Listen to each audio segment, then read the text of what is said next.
A listener's note. The following episode contains coarse language, adult themes, and content of a violent and disturbing nature, and may not be suitable for everyone. Listener discretion is advised. As a journalist, specifically one who covers crime, I'm often surrounded by tragedy. A lot of people ask why I do what I do. There's a few reasons. I'm driven by investigating stories, digging up the truth, and I get satisfaction from that. I have to admit, there's also a certain adrenaline rush from holding people accountable, knocking on offenders' doors, and shining a light in dark places. But at the center of every story are the people. Giving these people a voice fuels my purpose.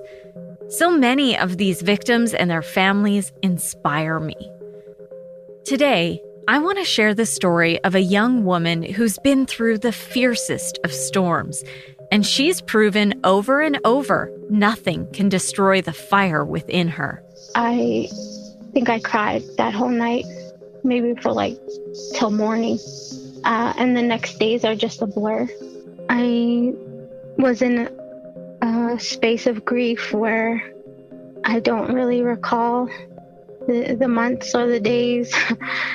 She's a survivor and a light to whoever crosses her path. I love her for her voice of reason and her calmness and her love for her family and her brothers and the protection of her kids, and she's a wonderful person, and she's going to be somebody. She is somebody. I'm Nancy Hixt, a crime reporter for Global News. Today on Crime Beat, the story of Cherry Ledesma and her daughter Tia, the girl who became a warrior.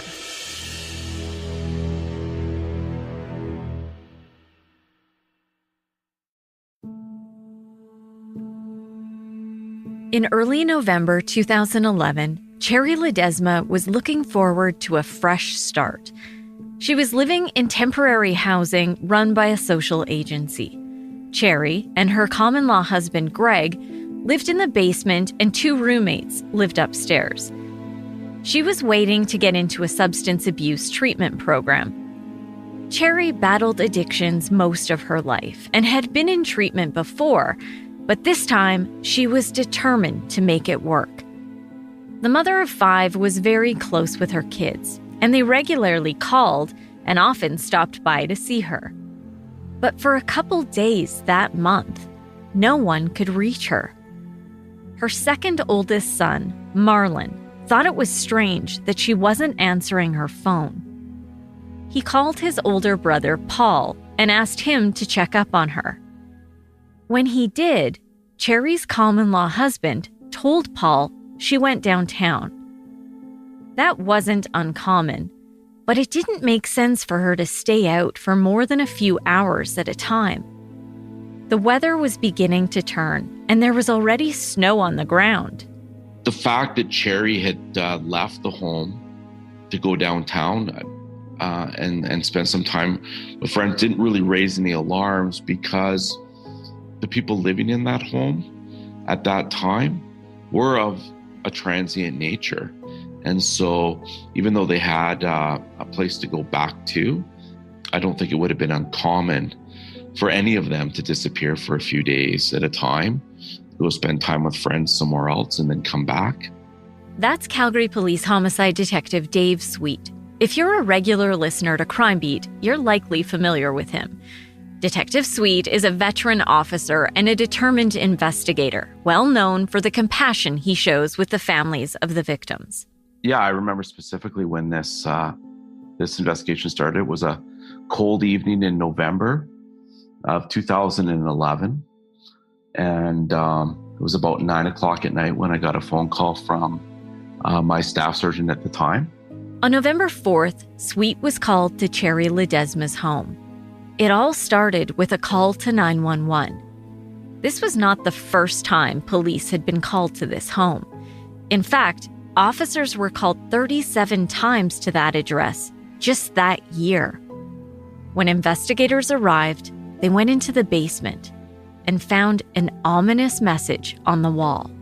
2 large fist-sized holes had been punched into the drywall, and a message had been scrawled onto that drywall that said, "This is your head. Don't come back here, Cherry." But there was something worse yet to be discovered just a few feet away from that message. What police found would change the course of a young woman's life. Tia Ledesma is the heart of today's story. So my mom, her dad was Mexican. He was a Mexican immigrant who was from the States. And then my grandmother is full Blackfoot from Siksika Nation. So my mother was half and half, and she was born in Portland. My dad was from Sunchild. I know his name, and that's about it. I've never met him. And my mom was a single mom. So I am Siksika, which is Blackfoot, Cree on my dad's side, and then my mother was half Mexican. So my mom is Cherry Ledesma. Her middle name is Lotus. I love her name. I love saying her name. It's really pretty. I have 2 older brothers, and then 2 younger brother and younger sister, and I'm in the middle. My brother Paul is the oldest, and then there's my brother Marlon, who's a couple years older than me, and then myself, and then my sister is a year younger than me. My sister's name is Juanita, and Jared is the youngest. Cherry Ledesma was 16 when she had her first son. I think it was definitely a challenge for her, but she did go to school for office administration. She graduated from high school, and she was pretty determined when we were younger. Like she worked full time. Cherry's kids adored her. My mom, in my memory, the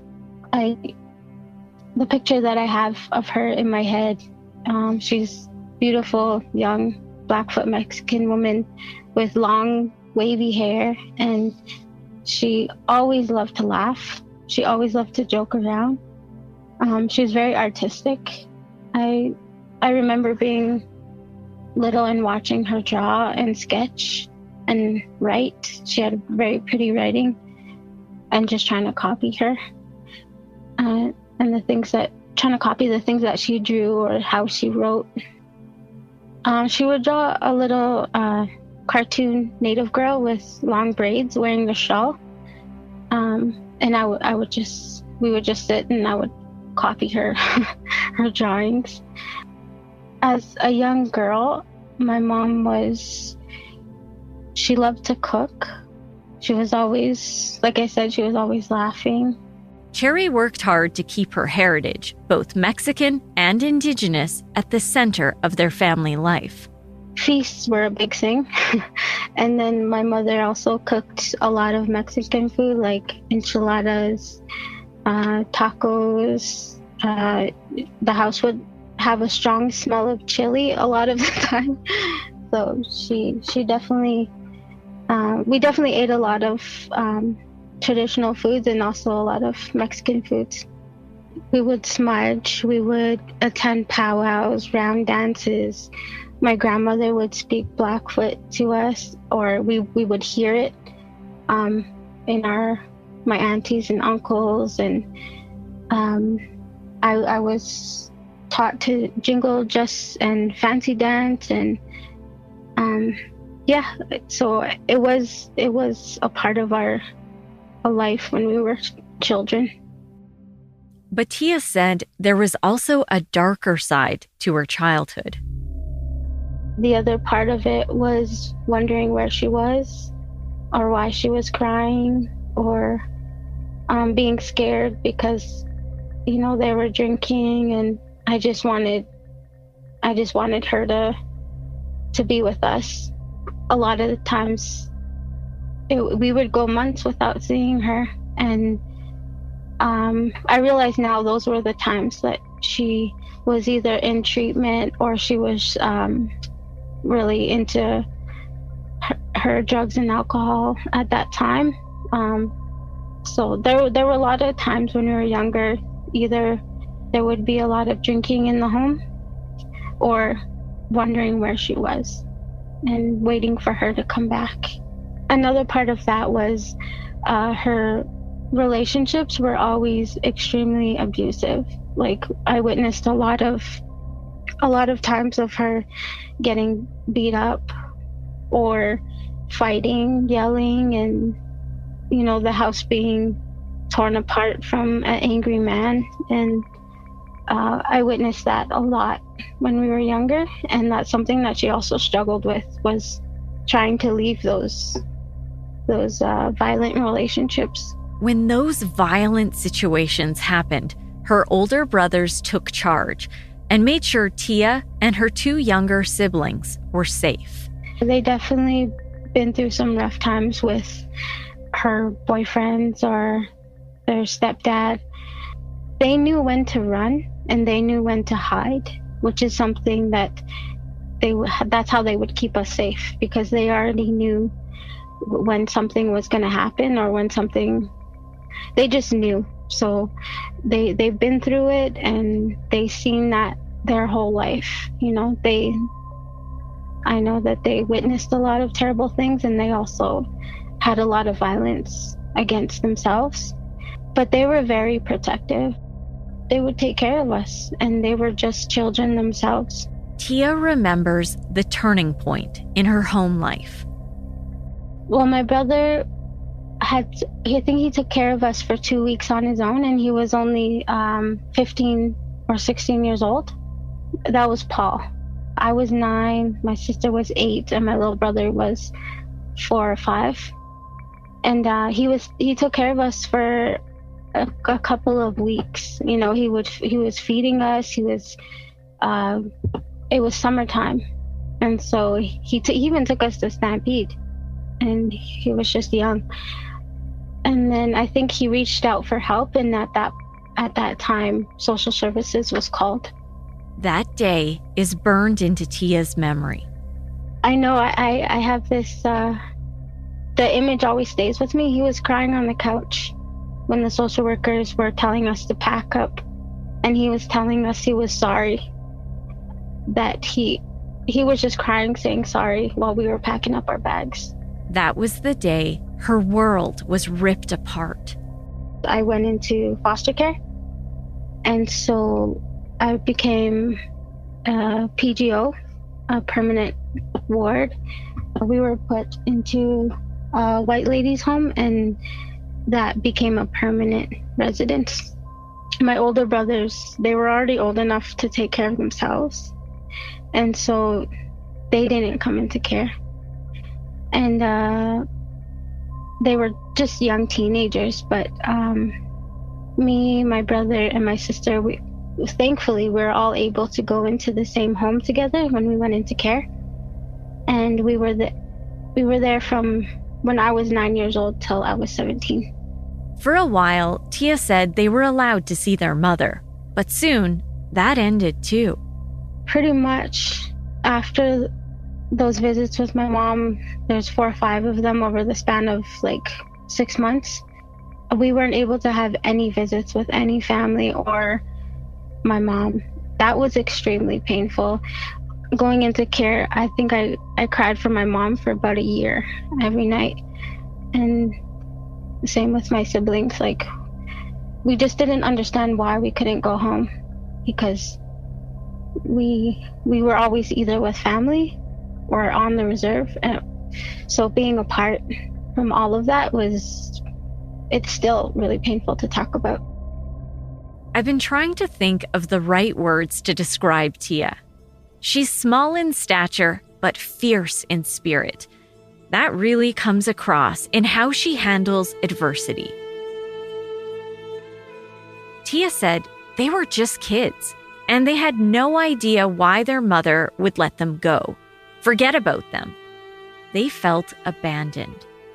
I was upset that no family had came for us. And if they did, I never knew about it. I think my auntie said that, yeah, she asked for visits and it was never accommodated by social workers. They never got back to them. A lot of my anger was with my mom because she had her addictions, and as much as I loved her, as much as I wanted to be with her, I knew that her addictions were something that she struggled with and the reason why we were in care.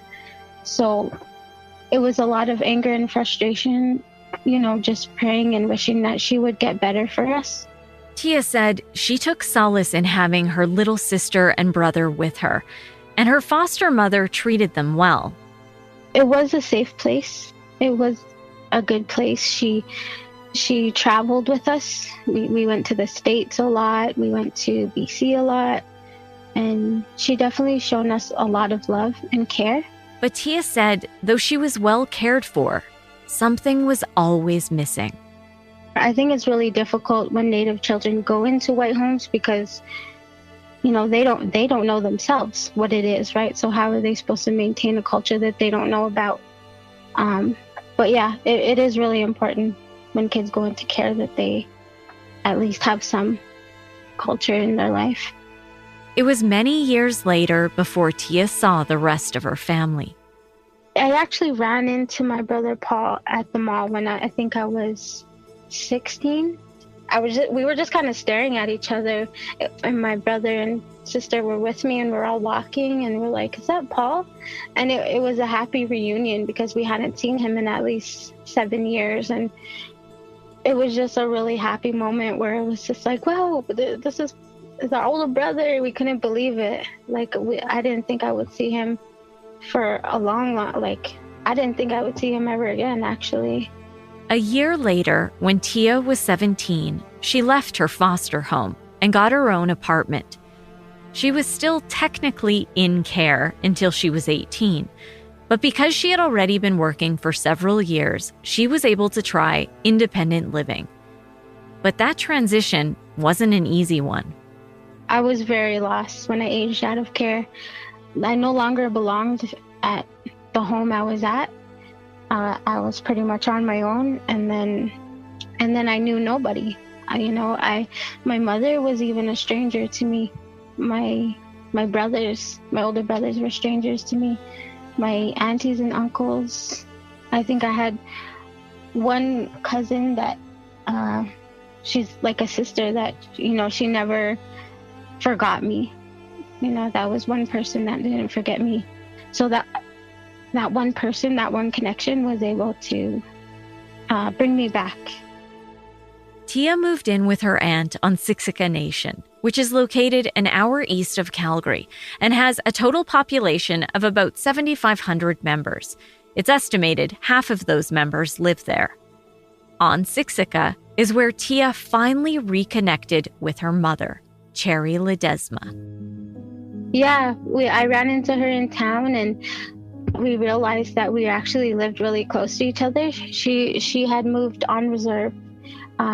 She was trying to get sober, and living on reserve was one way to do that. She lived with her boyfriend there. It felt surreal at the beginning that I was near my mother. I felt like a 9-year-old kid again. It brought me back to, there was so much time taken from us, right? And so I just wanted to relearn who my mother was.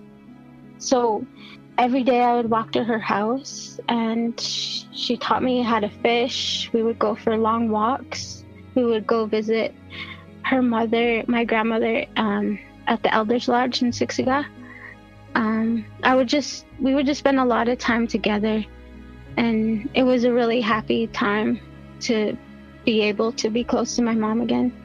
And she was in a sober place, and she was at a good place in her life.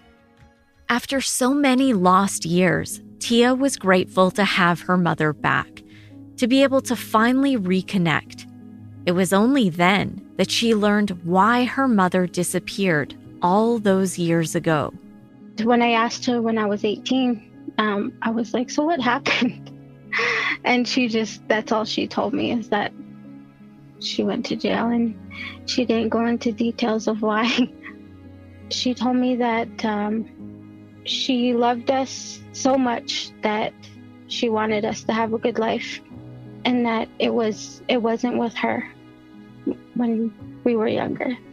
She knew that about herself, is that she couldn't be the mother that she needed to be. And in order for her children to be safe and happy, we needed to be somewhere else. And that's something that I didn't really accept when she told me. Because to me, I just wanted to be close to my mom. I just wanted to be with my mother, whether it was through the bad or through the good. I just wanted to be home. Tia was making peace with her mother, but it wasn't always smooth sailing. So when she lived down the road from me, I would constantly visit her, or we would go visit my grandmother in town. That was the time that I really got to reconnect with her, which is a really awesome gift, I think, that was given to me. But eventually she fell into her addictions. She moved back to Calgary. I would run into her here and there, as an adult, trying to reconnect with her. It would always be very random. And then I had children when I was 19. I had my first daughter. She was there at the hospital. She was there at the baby shower. When she needed to be there, she would pop up, and it would always surprise me. But I would always be so thankful. Because Tia and her mother were apart for so many years, Tia had so much she wanted to catch up on. But that was difficult, as her mother's demons continued to rage inside her, and she would go missing from time to time. And I would constantly search for her. I'd ride the train through downtown, and I'd just search for her. I'd look for her, hoping to run into her. In mid-October 2011, Tia had one of those random chance encounters with her mom at a local mall. Cherry was out shopping with her common-law husband, Greg Houle. It was almost Halloween, and she said, let me buy your kids their Halloween outfits. So we walked through Marlborough Mall, and she bought their Halloween outfits, and he was with her. And I had an uneasy feeling around him, like I could tell he was an active user, so I didn't really acknowledge him or communicate with him. He made me feel very uncomfortable, so... Tia said she knew her mom had been with Greg for some time. They were both struggling with addictions. They were living in a house funded by Alpha House, transitional housing, I believe. He was very rough, and he looked very wild looking, very scruff, and he kind of had he was trying to be friendly, but it came off as very rough, and I didn't feel comfortable around him with my kids, and so I kind of just, ignored him and just talked with my mom. Then, a week later, at the end of October 2011, Tia got a call from her mom. She had good news to share. She sounded really, eager, happy, and she was ready. There's something that she was proud of that she wanted to share with me. Cherry said she would be gone for about a month. She was heading into detox and then into treatment. She wanted my address so she could write me. And I remember thinking, yay, my mom, when she's done treatment, I could bring my kids around her, or she can come visit. And I was happy that she wanted to get sober. So when Cherry disappeared a week later, her family didn't immediately worry. When my brother first came to the house saying they didn't know where she was, I was just thinking, oh, okay, she just wants to get it out of her system before she goes to detox. Then, 2 days later, Paul came to my house with my younger brother, JJ. My little brother had my mother's purse, and I remember looking at him thinking like, well, why do you have a woman's purse? And I just kind of laughed, but they both had like these very worried looks on their faces. My brother said that they had found a body at her house, but they didn't know where my mom was. Tia's uncle was at her mom's house looking for a backpack he left there. When he went into the basement, he saw a hand sticking out of a pile of laundry. They thought it was a Halloween decoration, or because Halloween was just, a couple days before.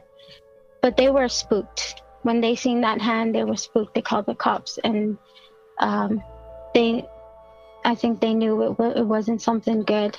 As far as they knew, Cherry was still missing, and they weren't ready to accept the alternative. So when my younger brother and my oldest brother, Paul, came to the house, they were worried. And the first thing I did was grab pictures of her, thinking like, okay, we have to look for her. Not even focusing on the fact that they found a body. I was just saying, okay, we need to find her. She's probably downtown. We got to go look for her. And my brother, he kind of had a look like he already knew. He was just sitting on my floor, looking at her picture. It was later that night that Tia realized her mom was really gone. I was alone. My kids were sleeping. I had only been in my apartment for maybe a month, so I had no furniture. I was sitting in my empty living room with a radio. I didn't have a TV. I couldn't accept it. But when I was sitting on the living room floor, I turned on the radio and I was thinking maybe it's on the news about a body being found. So I switched to an AM station that has the continuous news playing. And sure enough, it came on. And the news broadcast said it was a 40-year-old woman found at the whatever block in Whitehorn. And I didn't know that they knew that it was a 40-year-old woman. I kind of it kind of hit me at that moment that it was her. It wasn't confirmed by police. It wasn't told to us that it could be her. But when it said a 40-year-old woman was found, I think I cried that whole night, maybe for till morning. And the next days are just a blur.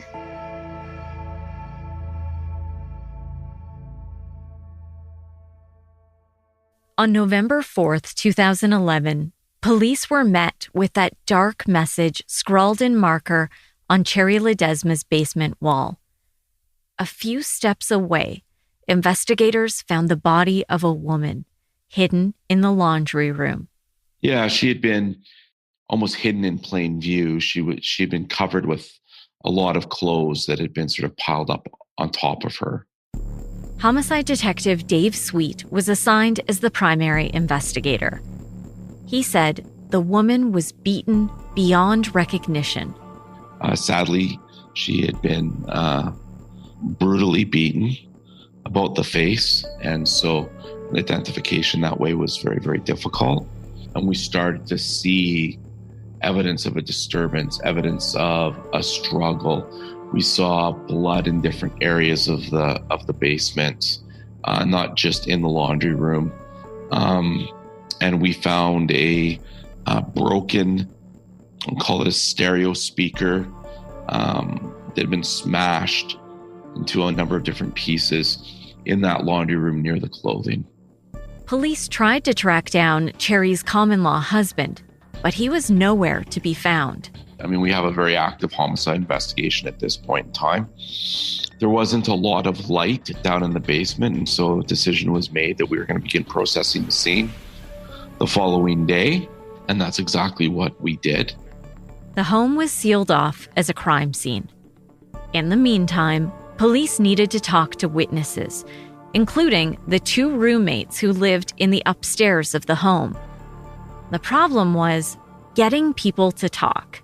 I mean, one of the big challenges we have in a case like this is even just dealing with the sobriety level of the people that we're interviewing. So some people can't be interviewed right away. And even after witnesses sobered up, there were other investigative challenges. Some of the people we talked to didn't want to talk to the police. Some of the people we talked to probably held back information because they didn't want to be seen as a snitch or what have you. These cones of silence are one of the trickiest things to have to navigate in any kind of a process. And then even if somebody will eventually provide that information, sign up to give us that information, getting those individuals into court to do it again on the stand takes a lot of work behind the scenes. And again, this case is probably the most complex that I've ever had when it came to dealing with trust and some of these other issues and getting people to court, and getting people to tell their truths. Police focused their efforts on finding Gregory Houle. It turned out there was a history of violence in the home. Neighbors at the time told Global News they saw the couple frequently fighting, with conflicts that often spilled onto the residential street. We'd get screamings from the lady, especially, that would seem like she's screaming for her life almost. The woman was kind of shoving him backwards, and she was like, don't effing touch me, don't effing touch me. And I wasn't really sure what was going on. Oh, I've seen it. Smacking each other in the front sidewalk and on the street. Wow, when was that? Every day this week so far.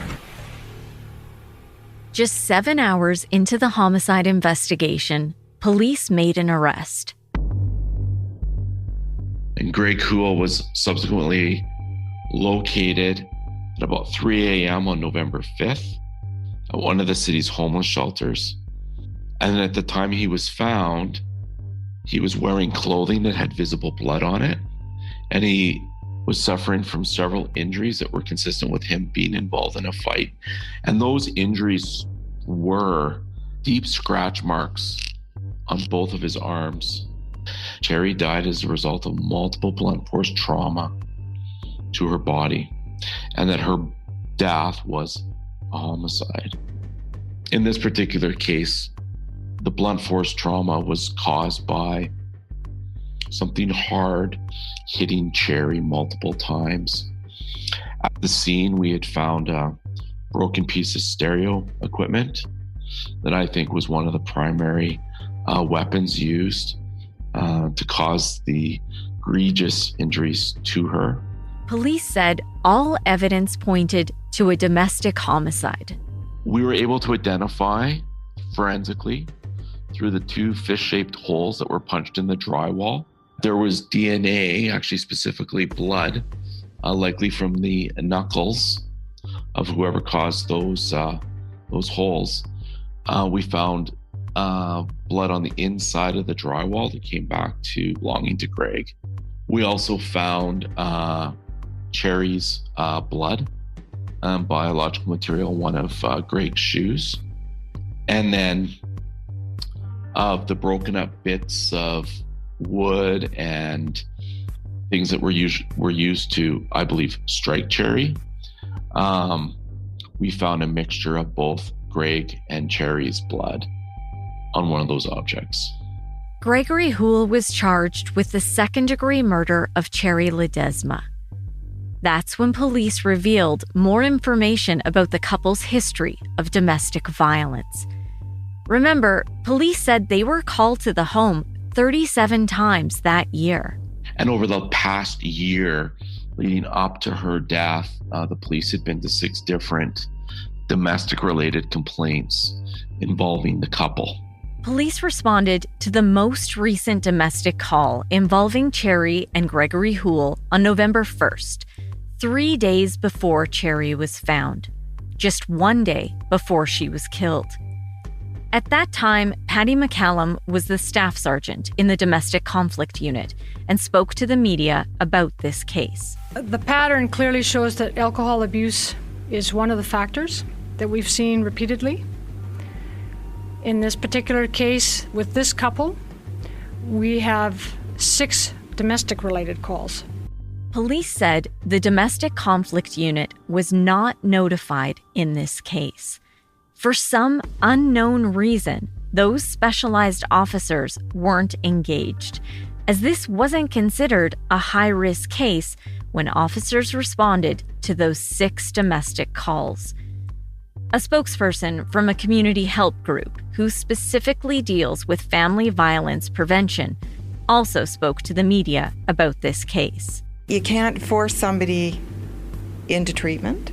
There was no reason to charge. I mean, we certainly work with lots of mandated clients at the YWCA Calgary, but you can give them the resources, and then sometimes it's just about choices that people make.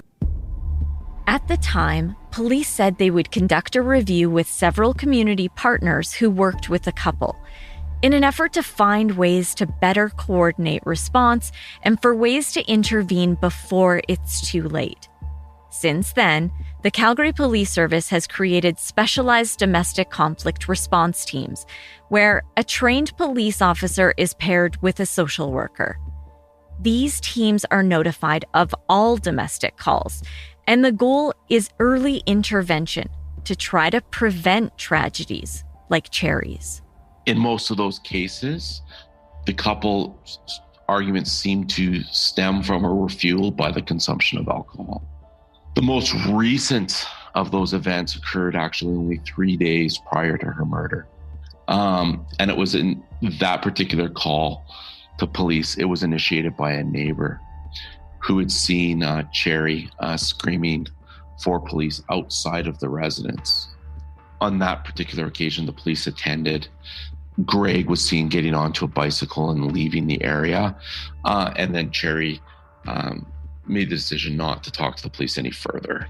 Once the police attended, she went back into the home. And that was it for that particular incident. I mean, sadly, I think there's a lot of dynamics that are at play when people are in abusive relationships. And there's a number of factors that lead people to make decisions in relation to how they want to respond to the police, how much involvement they want the police to have. I think it's fair to say that in a lot of abusive relationships, that the abused partner will often minimize or even lie for the offender or their actions. And that is likely because there's, again, those very complicated, complex dynamics that we do not understand are present at that moment that the police attend. And it leaves the police in a difficult position because they're left to try and ascertain what has occurred and determine if a crime has occurred, but also identify what evidence, if a crime has occurred, what evidence would the victim be able to provide in a court. And so these cases, sadly, sometimes, although we may be aware of domestic issues and domestic problems inside a residence, it is very, very difficult to solve all of those problems in one call for service. Just a few months after Cherry Ledesma was killed, I met Tia along with 3 of her siblings for the first time. Global News has learned that a man charged with the second-degree murder of his common-law spouse has been granted bail. Nancy Hicks reports. My mom was a very strong woman. She meant a lot to us. They lost their mother nearly 6 months ago, but the pain is still very real. Cherry Ledesma was brutally murdered, beaten to death, dying of blunt force trauma. Now, to make matters worse, Cherry's children have just learned the man accused of killing her has been granted bail. Why would a judge grant him bail? Why wasn't anything done to prevent him from getting out? He's basically going to get out free until his trial. That's not right.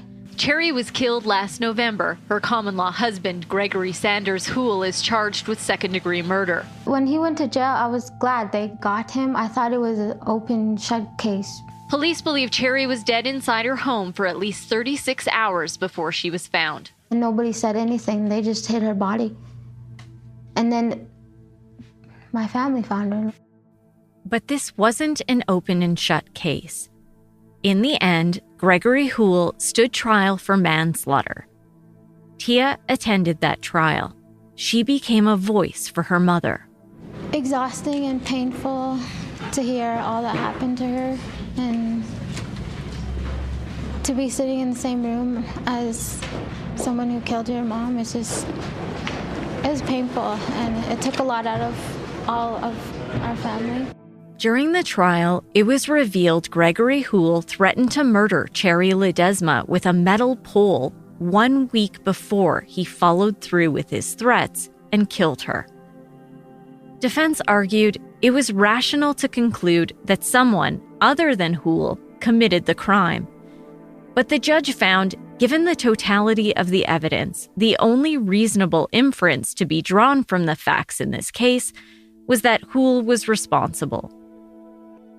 Just over 2 years after Cherry was killed, her common-law husband was convicted of manslaughter. Well, we all miss her, and she didn't deserve what happened to her. Nobody deserves any of that. You know, she was a beautiful woman, and all people have their issues, but my mom was a beautiful person, and she didn't deserve to leave this world in the way she did. A year later, in 2014, Houle was finally sentenced. A lot of emotion in a Calgary courtroom as a young woman confronted the man who killed her mother. Cherry Ledesma was killed by her common-law husband, who will receive his sentence on Friday. Nancy Hicks has the details from the courthouse. Cherry Ledesma's life ended violently. She was beaten to death, her body hidden and not found for days in the home she shared with her husband, Gregory Houle. They're graphic details that haunt the 5 children Ledesma left behind. It's something that affects us every day. It's a struggle to move forward. I think for me, it's just knowing the extent of her injuries as she died, the last moments of her life, and all those details are going to haunt us for the rest of our life. Tia Ledesma read her victim impact statement in court, never looking at the man who killed her mom, wanting the court to know how much she misses her. It doesn't get easier, that was our mother. It doesn't get easier. If anything, it just gets harder. 3 years is a long time to have this weight on the family's shoulders, and it was really hard to speak today. In the end, the judge sentenced Greg Houle to 10 years in prison. According to the Parole Board of Canada, during his time in prison, Houle demonstrated a lack of remorse for his actions and instead presented himself as a victim. His criminal history dates back to 1984. He has 20 prior convictions, including one for spousal assault, though the board noted many similar domestic charges for assault and assault causing bodily harm were either withdrawn, dismissed, or stayed in court. The parole board said during his incarceration, he completed all recommended programming, including AA and NA. In August 2019, 8 years after he killed Cherry Ledesma, Greg Houle was granted day parole, and a year later, full parole. At that time, the board noted he suffered from chronic health issues and was preparing for an organ transplant. Losing her mother caused unimaginable grief for Tia. I felt like I was I was a 9-year-old kid again, crying for her mom, I always thought in my head, okay, when I'm older, I'll know my mom. When I'm older, I'll be close to my mom. But this time, it was real that I would never see her again. Tia feels robbed of another chance at having her mother in her life. Cherry Ledesma was killed less than 3 years after she reconnected with Tia. I was in a space of grief where I don't really recall the months or the days. It was something that after about 1.5 years, I thought, my kids need My kids need a mom, a happy mom. My kids need a joyful mom. And I didn't want to hang on to the anger. I had to wake up from the grief.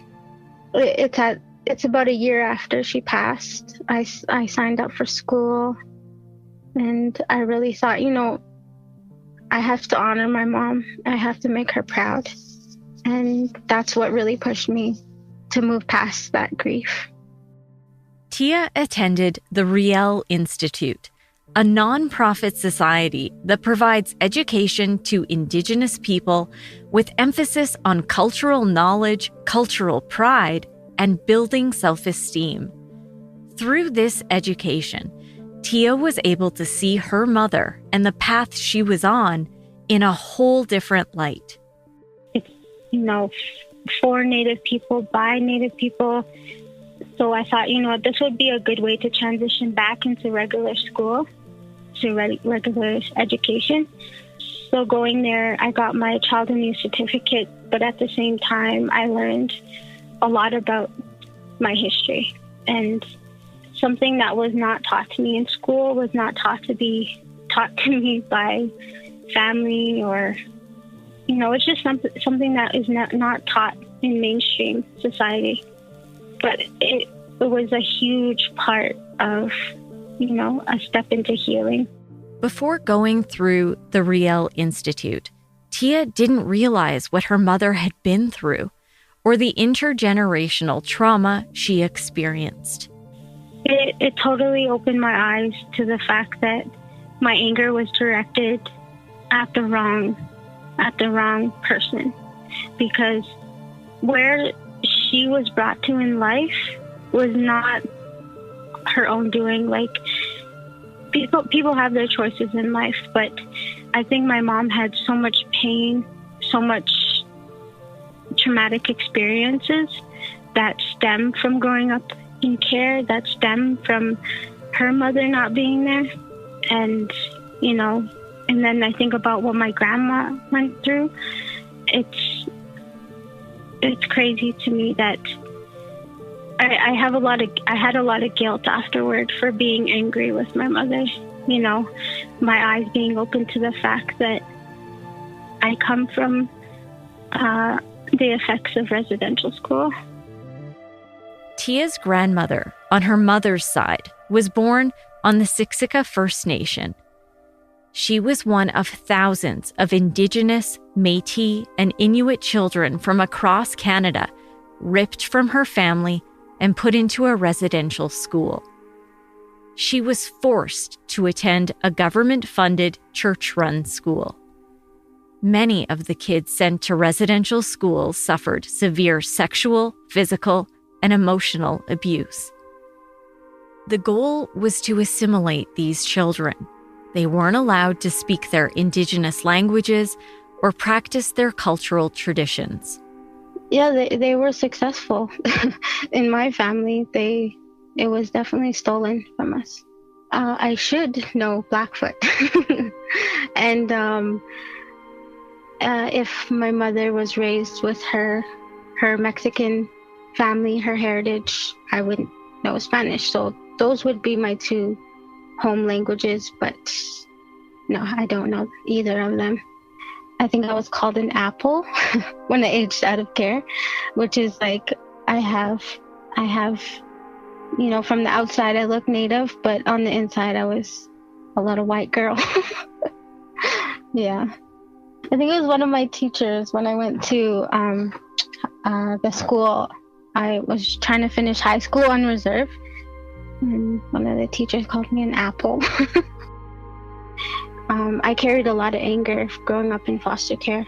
So once I learned about residential school and realized that I was a part of a cycle, my grandmother, was unable to, she was not given the tools to parent. She was not taught our traditional ways. And that was passed on to my mother, which was passed on to me. And the language, and just sad that you haven't been around that or exposed to that or taught that. But learning about it really opened my eyes to the reasons why I don't speak my language. The reason why I don't know my culture the way that I really wish I did. And it is because that was stolen from us. That was stolen many generations ago. Tia is the third generation that she's aware of in her family to suffer from this trauma. First, her grandmother in the residential school system that was passed on to her kids, including Cherry. Then, Cherry and her siblings suffered further trauma as they became victimized in another dark time in Canadian history, the 60s scoop. Cherry was one of thousands of Indigenous, Métis, and Inuit children from across the country who were ripped from their homes in the 60s, 70s, and 80s. She was taken away by child welfare workers and sent away from her family and placed with a white foster care family. My mother was raised in foster care at a very young age, and I was raised in foster care at a young age. So it's kind of a cycle of, I'm confident to say that is from residential school, the intergenerational trauma. At 15, Cherry ran away from her foster home in rural Alberta. Without proper support and the ability to cope, she ended up in a spiral of drug and alcohol abuse. Since then, Tia's entire family has been impacted in different ways. She believes that intergenerational trauma continues to play out for her family. Just a few years after his mother was killed, Tia's older brother Marlon killed a fellow inmate while he was incarcerated. It was a grisly killing that was captured on surveillance video as it took place inside a cell at the Calgary Remand Centre. Marlon Ledesma was convicted of second-degree murder in the case. His sister doesn't minimize his horrific actions, but she also sees him from a different perspective. He is a product of the environment he was brought up in the way that he's been treated his whole life. I think that's it has come out in his actions, the way he's been brought up. I remember my brother, when I was young, he took care of me. He was happy. We would joke around a lot. He always took care of me. He had a very compassionate side to him, that he was very protective of those he loved.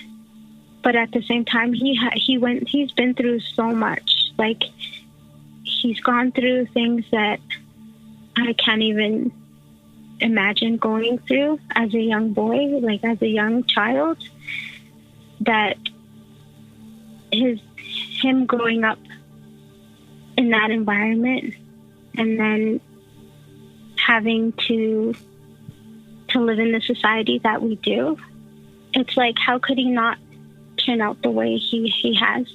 You know, he hasn't got the help that he needed when he was a child, when he was an adolescent. As a young man, he didn't get the help that he needed. He was written off, you know, and I think had people been more compassionate toward him as a child, had he had more love, had he experienced not being beat up and that violence when he was younger, I don't think he would be the person he is today if he had that love and that compassion that he needed when he was younger. Because I knew him. I knew him when he was innocent, when he was a child, when he was a protective younger, older brother. That's the person that I know. Jail is something that has not been kind to him at all.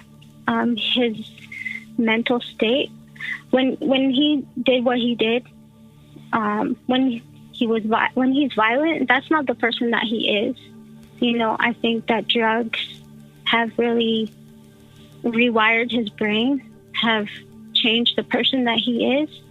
And I haven't been able to talk to him in about a year or so.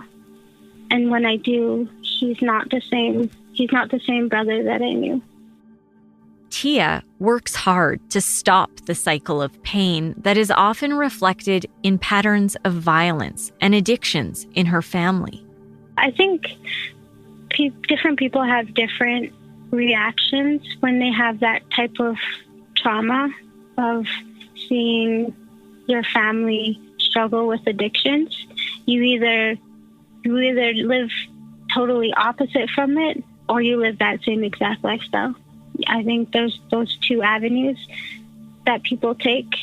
For myself, once I had my children, once I became pregnant, I completely stopped drinking because I did struggle with it as a teenager a little bit.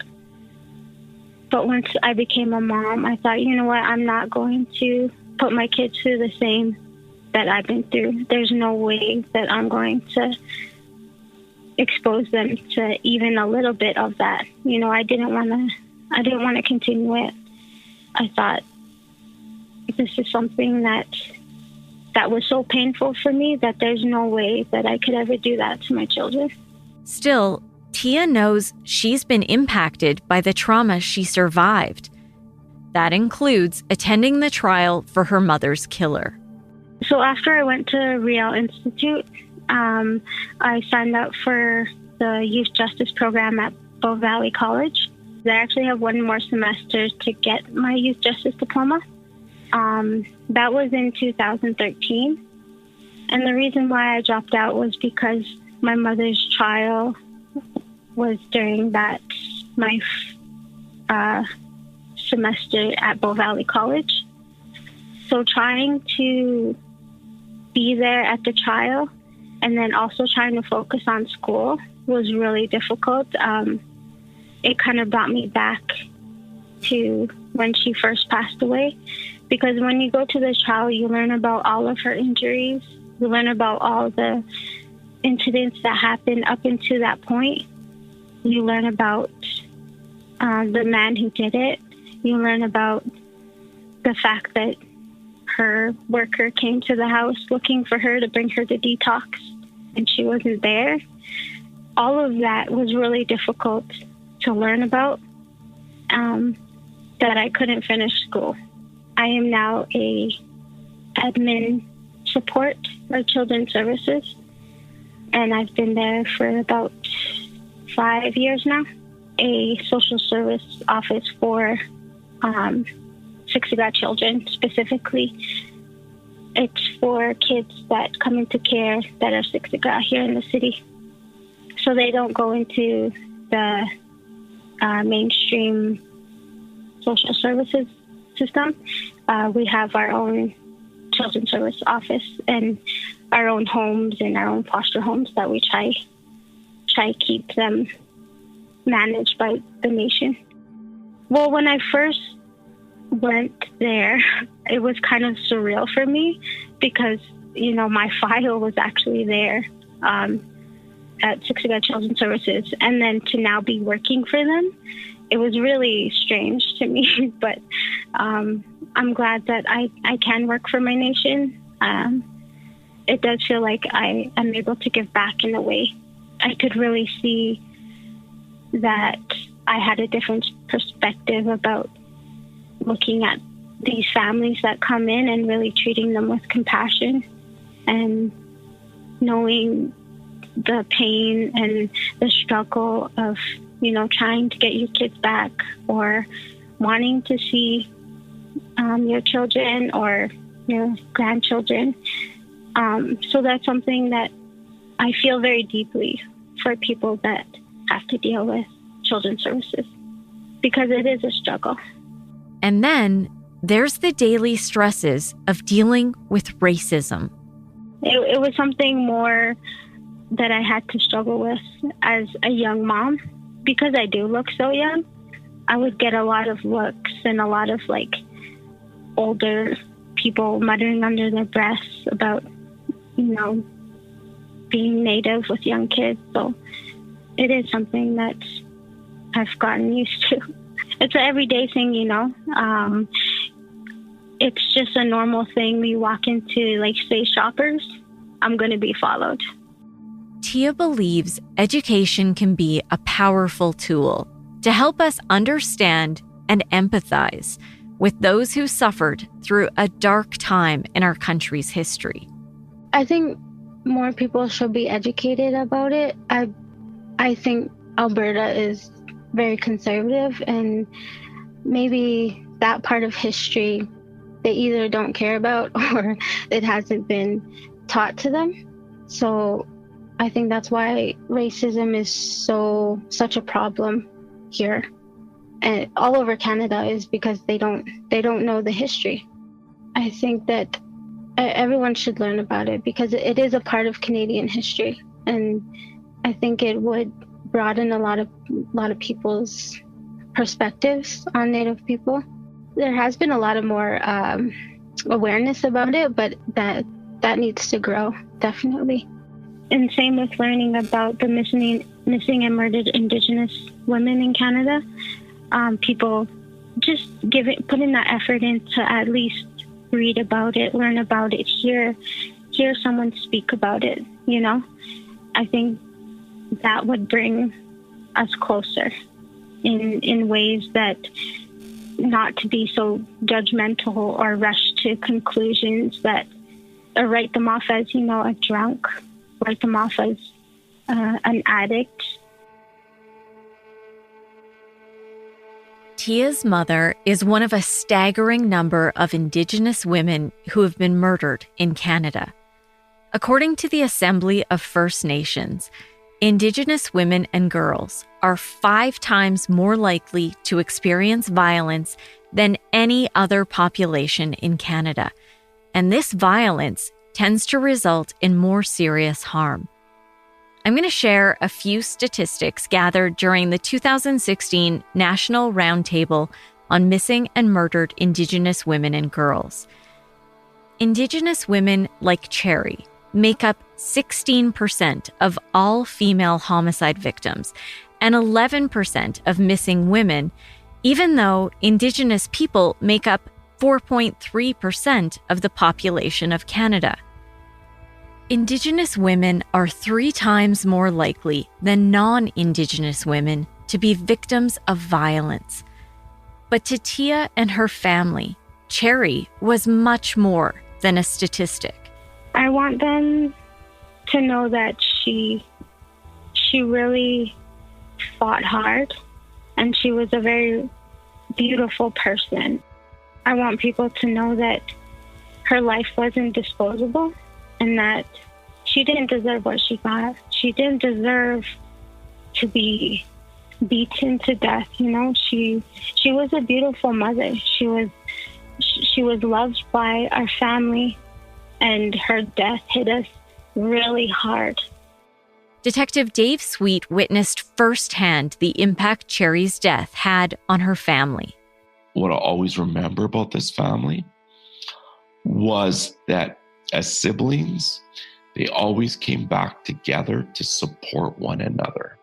And the person I felt that was always at the center of this was this little 5'2", 100-pound soaking wet girl, daughter to Cherry, sister to the boys and her other sister.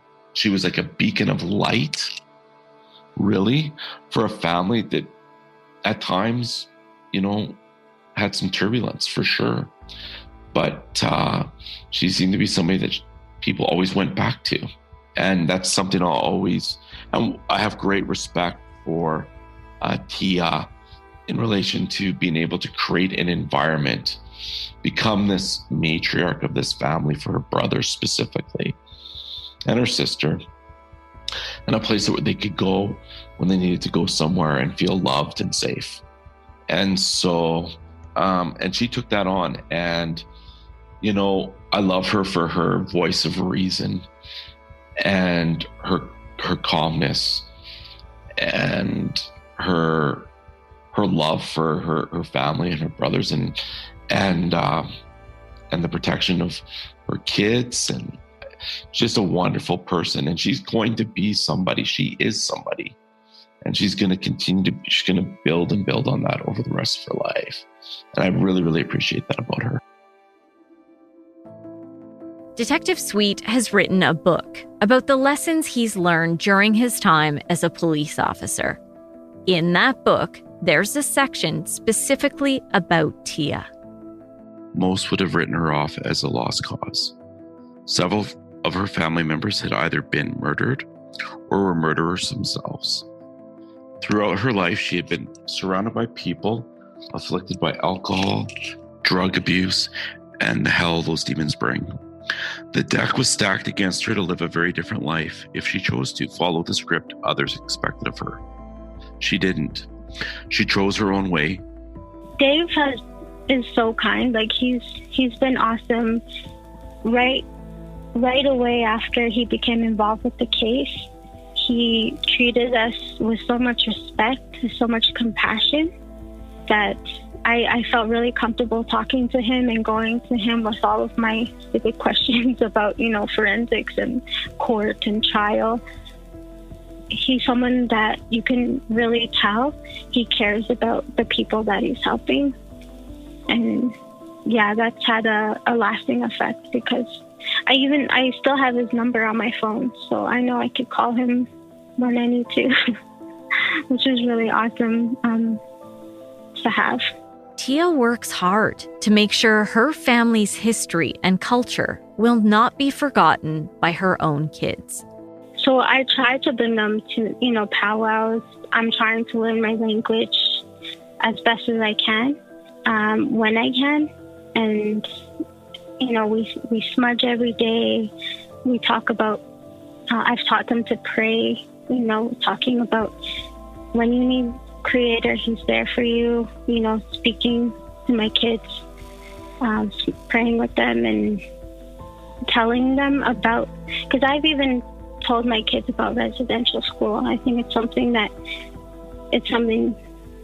I feel I should have learned as a youth, and for me, it's also a learning experience, because since I wasn't raised with it and my family's not very traditional, it's something that I really have to reach out for from the community and try to be a part of. Tia has always held on to the drawings her mother did with her. Her favorite is the one she described earlier of that little girl with long braids wearing a shawl.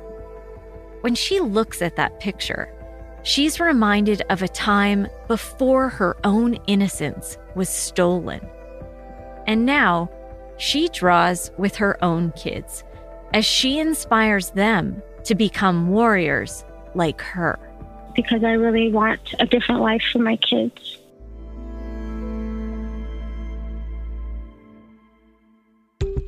Thank you for joining me and listening to Cherry and Tia's story. Crime Beat is written and produced by me, Nancy Hixt, with producer Dila Velasquez. Audio editing and sound design is by Rob Johnston. Special thanks to photographer-editor Danny Lantella for his work on this episode. And thanks to Chris Bassett, the acting VP of National and Network News for Global News. I would love to have you tell a friend about this podcast, and you can help me share these important stories by rating and reviewing Crime Beat on Apple Podcasts or wherever you listen. You can find me on Twitter at Nancy Hixt, on Facebook at Nancy Hixt Crime Beat, and I'd love to have you join me for added content on Instagram at nancy.hixt. That's nancy.hixt.